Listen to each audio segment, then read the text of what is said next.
Perkenalkan, nama saya Gede Farel Bayustian Wardana dengan NIM 17075220039. Di sini saya akan menjelaskan tentang jenis struktur gaji. Pertama-tama, saya akan menjelaskan tentang struktur gaji. Struktur gaji adalah hierarki pekerjaan dan rentang gaji yang harus selaras dengan organisasi dan mendukung tingkat gaji yang kompetitif dan ekuitas internal dari suatu organisasi. Struktur gaji menyediakan fondasi untuk keputusan kebijakan gaji dan kerangka kerja untuk gaji yang adil dan konsisten. Pada umumnya, struktur gaji mencakup kisaran gaji dengan gaji minimum, titik tengah dan maksimum untuk pekerjaan dengan tingkat gaji serupa di pasar yang kompetitif, serta menetapkan tingkat gaji untuk pekerjaan dengan jalur karir atau hubungan pengawasan. Para profesional HR dapat mendesain struktur gaji untuk organisasinya secara mandiri atau bekerja sama dengan konsultan kompensasi eksternal.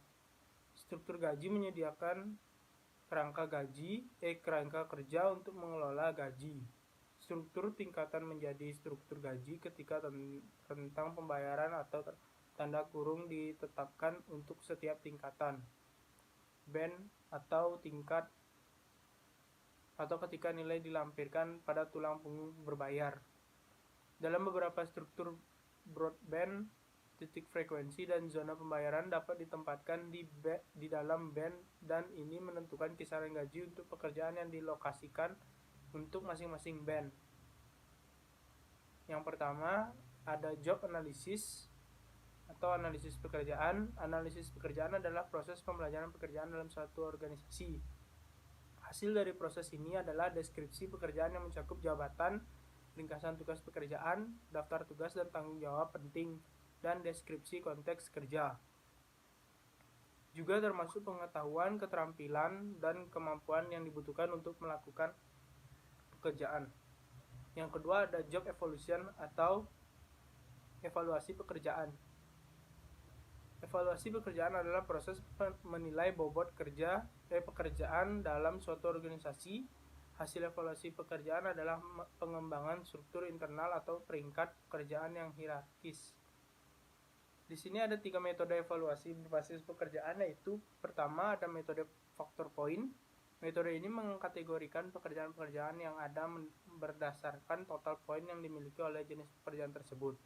Poin-poin ini sendiri diukur berdasarkan berbagai aspek yang berbeda, misalnya jika faktor keahlian, faktor usaha, faktor pendidikan yang dibutuhkan, faktor kepercayaan, faktor usaha yang dikerahkan oleh sang karyawan, dan berbagai faktor lainnya.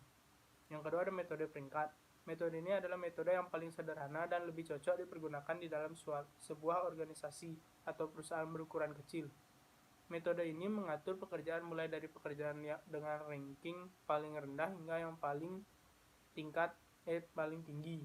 Pekerjaan tersebut diurut sesuai dengan nilai dan tingkat kompleksitas pekerjaan itu sendiri. Yang ketiga ada metode klarifikasi. Metode ini membagi jenis-jenis pekerjaan yang ada menjadi beberapa kategori berdasarkan kesamaan yang dimiliki dalam kualitas dan nilai pekerjaan itu sendiri. Contohnya, metode ini adalah pergolongan jenis pekerjaan dalam sebuah perusahaan menjadi golongan eksekutif, golongan manajer, golongan ahli, dan golongan non-ahli atau tenaga kasar. Yang keempat ada job grading, penilaian pekerjaan. Setelah evaluasi pekerjaan dilakukan, maka akan didapatkan nilai dari jabatan yang diukur. Nilai tersebut diurut dari yang terbesar sampai yang terkecil, yang biasa disebut dengan proses penilaian pekerjaan. Proses penilaian pekerjaan inilah maka dapat ditentukan besarnya gaji untuk masing-masing grade, sehingga jadilah struktur gaji yang diharapkan sesuai dengan bobot real setiap pekerjaan. Dan selanjutnya saya akan menjelaskan maksud dan tujuan struktur gaji. Secara singkat, tujuan struktur gaji agar dapat menciptakan gaji yang berkeadilan. Dengan demikian, kesenjangan antara gaji terendah dan tertinggi dapat dikurangi, serta menjamin kepastian gaji yang didapatkan oleh setiap pekerja. Selain itu, peraturan ini juga bermanfaat dalam mendorong produktivitas pekerjaan karena adanya kepastian kenaikan gaji bagi pekerja yang telah bekerja lebih Perkenalkan, nama saya Dea Prabawati dengan NIM 17075222066 dengan absen 20. Di sini saya akan melanjutkan presentasi materi ketiga, yaitu struktur golongan tunjangan. Nah, salah satu jenis tunjangan yang kerap diberikan perusahaan kepada karyawannya adalah tunjangan jabatan. Di beberapa perusahaan ada yang menyebutkan tunjangan fungsional. Meminjam istilah dalam administrasi aparatur sipil negara, tunjangan jabatan merupakan tunjangan yang diberikan kepada pegawai yang memiliki jabatan tertentu. Ada dua jenis tunjangan. Jabatan bagi PNS, yaitu jabatan struktural, misalnya Direktur Jenderal, Kepala Biro, Kepala Dinas, dan jabatan fungsional seperti guru, dosen, serta peneliti. Nah, sedangkan dalam hubungan industrial hanya dikenal tunjangan jabatan saja yang diberikan oleh perusahaan kepada karyawan dengan golongan jabatan tertentu. Yang dimaksud jabatan adalah posisi struktural dalam sebuah organisasi bisnis, misalnya supervisor, manajer, dan kepala cabang. Nah, di sini tunjangan jabatan merupakan bentuk kompensasi atas tanggung jawab yang melekat pada jabatannya. Oleh sebab itu, semakin tinggi jabatan dalam struktur organisasi bisnis, semakin besar pula tunjangan jabatan yang diperoleh karyawan bersangkutan. Nah, dalam Undang-Undang Ketenagakerjaan beserta peraturan turunannya tidak terdapat ketentuan maupun penjelasan mengenai tunjangan jabatan.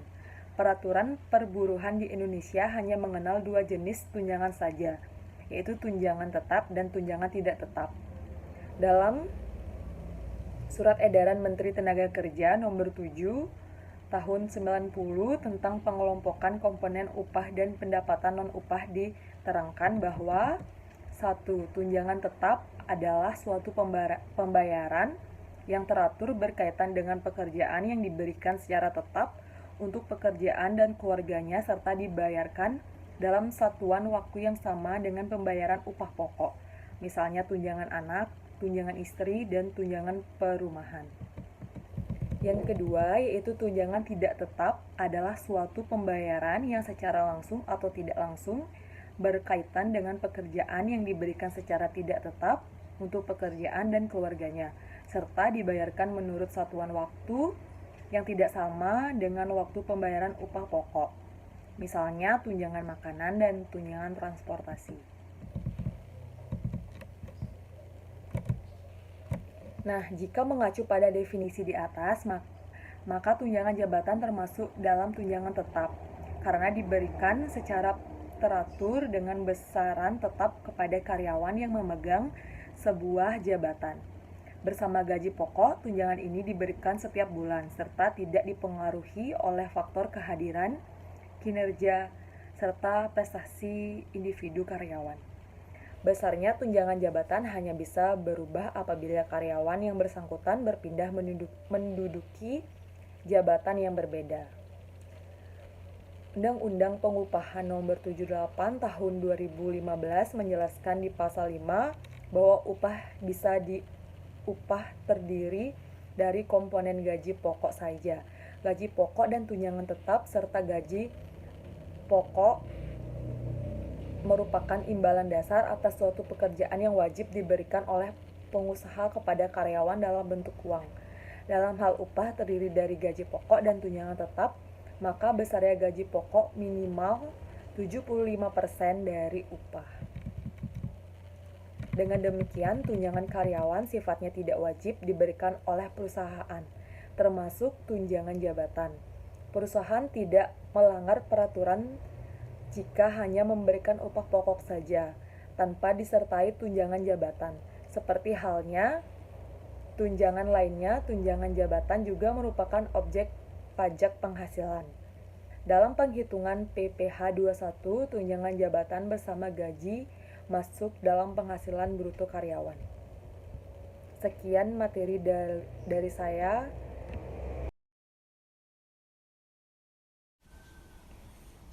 Perkenalkan, nama saya Madi Fani Sanjaya dengan NIM 17075222054. Nah, di sini saya akan melanjutkan pokok bahasan keempat. yaitu struktur gaji komponen jabatan. Sebagai pemilik perusahaan, pastinya manajer akan memikirkan hal tentang penggajian atau karyawan, atau juga mencari tahu cara menetapkan gaji karyawan yang sebijak-bijaknya. Nah, faktor penggajian atau upah kerja adalah sebuah elemen penting di dalam tubuh perusahaan agar karyawan yang bekerja di dalamnya bisa menggerakkan mesin bisnis perusahaan. Namun, seringkali kita kebingungan untuk menetapkan atau menghitung gaji karyawan dengan bijak dan mampu mensejahterakan karyawan. Di samping itu, juga perusahaan mendapatkan efek positif dan dari kinerjanya. Yang pertama yang harus kita lakukan dalam cara menetapkan gaji karyawan di perusahaan dengan layak adalah dengan memperhitungkan faktor-faktor yang mengaruhi besar dan kecilnya gaji karyawan. Diantaranya yang pertama itu ada golongan atau jabatan, yang kedua ada masa kerja, yang ketiga ada pendidikan, yang keempat ada kompetensi karyawan tersebut, yang kelima ada status karyawan. Nah, saya akan menjelaskan yang pertama itu golongan atau jabatan. Pengertian faktor golongan atau jabatan ini dilihat dari bobot jabatan. Golongan jabatan karyawan dengan tanggung jawab yang relatif sama dapat kita kelompokkan menjadi satu dan dapat digeneralisasikan. Kelompokan jabatan berdasarkan tugas, tanggung jawab, dan goal untuk perusahaan. Nah, yang kedua ada masa kerja, di mana masa kerja yang dimaksud di sini adalah bukan sudah berapa lama karyawan tersebut sudah di perusahaan, tetapi melainkan lebih kepada masa kerja mereka dalam melaksanakan suatu pekerjaan tertentu. Dan yang ketiga ada pendidikan atau akademis. Selalu ada minimal tingkat pendidikan untuk memegang jabatan tertentu di suatu perusahaan. Faktor ini sangat berkontribusi dalam penentuan penggajian. Tingkat pendidikan formal seorang memang tidak menjadi jaminan yang menjanjikan apakah karyawan itu dapat memberikan kontribusi yang baik bagi perusahaan, tetapi dengan adanya persyaratan ini, perusahaan bisa lebih mudah dalam menentukan gaji berdasarkan tingkat pengetahuannya.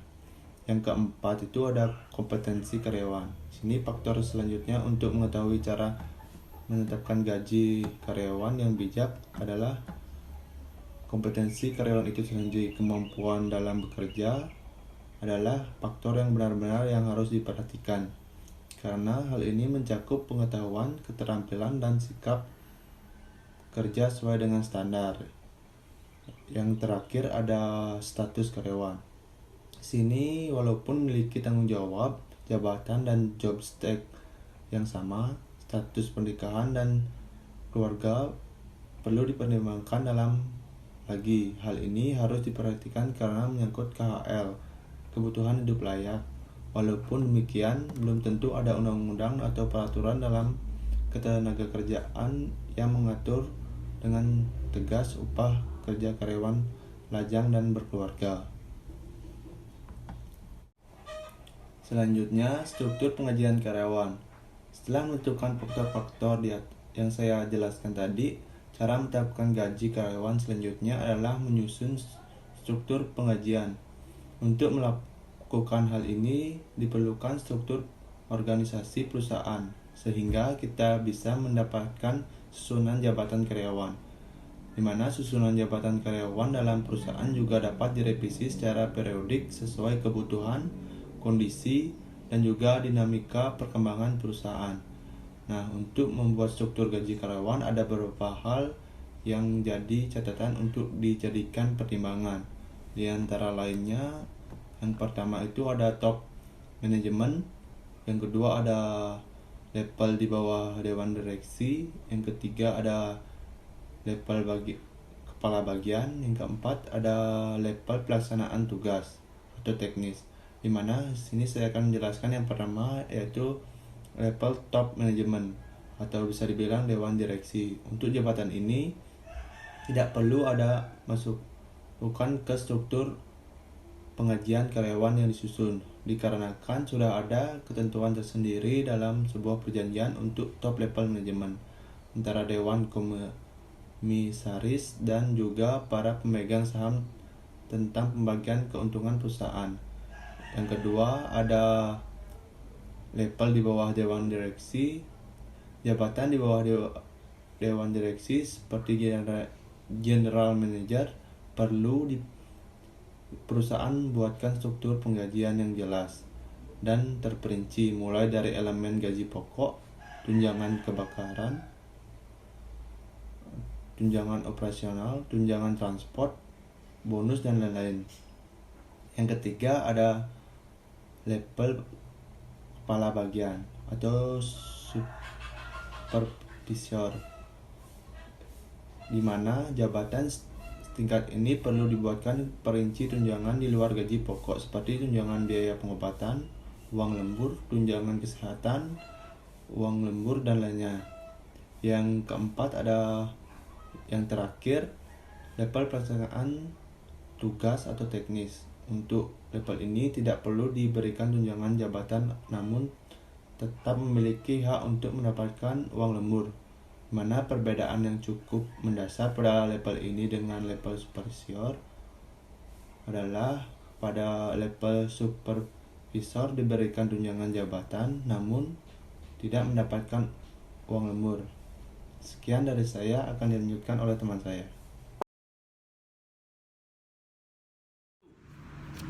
Om Swastiastu, perkenalkan nama saya Aida Bagus Mega Wisrencana dengan NIM 16075222099. Di sini saya akan mempresentasikan pemilihan struktur gaji. Proses untuk merancang struktur gaji terdiri dari 5 tahapan dan juga harus memperhatikan faktor luar maupun dalam. Faktor luar ditentukan oleh keberadaan perusahaan pesaing, bagaimana mereka mengkaji pada para karyawannya. Nah, lantas bagaimana tahapan dalam menyusun struktur gaji? Ada 5 tahap, yaitu tahap pertama ada melakukan survei pengajian. Melakukan survei pengajian adalah untuk melihat yang sama bagaimana perusahaan membayar pada jenis pekerjaan yang sama. Memang bisa saja perusahaan langsung menentukan bahwa untuk jenis pekerjaan tentu gajinya juga bagaimana perusahaan yang kurang lebih setara kemampuannya untuk membayar jenis pekerjaan yang sama. Untuk melakukan survei pengajian sendiri tentu saja tidak mudah. Survei pengajian umumnya dilakukan oleh perusahaan-perusahaan konsultan di bidang SDM. Oleh karena itu, perusahaan yang tidak melakukan survei pengajian dan perusahaan tersebut survei pengajian bertujuan mengungkap tingkat gaji yang berlaku di pasar jabatan tertentu. Dan tahap kedua ada menentukan bobot masing-masing jabatan di organisasi. Anda melalui mekanisme evaluasi jabatan, job evaluation, untuk memastikan keadilan secara internal. Evaluasi jabatan bertujuan membandingkan bobot dari masing-masing jabatan sehingga dapat ditentukan besaran gaji pada setiap jabatan. Prinsip dasar evaluasi jabatan adalah jabatan membutuhkan kualifikasi tinggi, tanggung jawab yang lebih. Dan yang ketiga, ada tahap menentukan tingkat gaji untuk setiap golongan. Tentu saja jika Anda tidak menempatkan jabatan-jabatan itu ke dalam suatu tingkatan gaji. Untuk Anda harus menentukan gaji setiap orang pada setiap jabatan. Umumnya digunakan metode kurva gaji atau upah untuk membantu menentukan tingkat gaji pada setiap golongan. Kurva gaji yang upah memperlihatkan tingkat tinggi. Dan ada tujuan tingkat jabatan dalam satu golongan. Tujuan dari kurva adalah untuk menunjukkan hubungan antara lain memperlihatkan tingkat gaji yang dibayar pada jabatan-jabatan yang satu golongan. Tujuan dari kurva upah adalah menunjukkan hubungan antara lain nilai jabatan sesuai hasil evaluasi jabatan dan tingkat gaji rata-rata pada setiap golongan. Dan tahap terakhir adalah buat struktur gaji berdasarkan atas rentang gaji. Rentang gaji merupakan tingkatan gaji di dalam satu golongan gaji. Beberapa orang juga menyebut rentang gaji dengan istilah skala gaji. Jadi, dalam satu golongan ada beberapa skala gaji atau rentang gaji yang umumnya berdasarkan atas masa kerja. Contohnya, orang karena perbedaan masa kerja bisa saja memiliki golongan sama tapi gajinya berbeda. Sama-sama menjabat supervisor tapi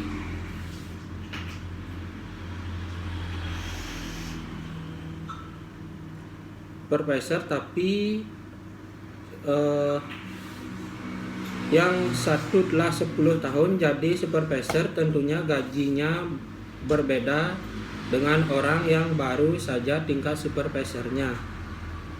Ini perbedaan gaji dalam satu golongan biasanya adalah 15% ke atas dan 15% ke bawah rata-rata gaji satu golongan.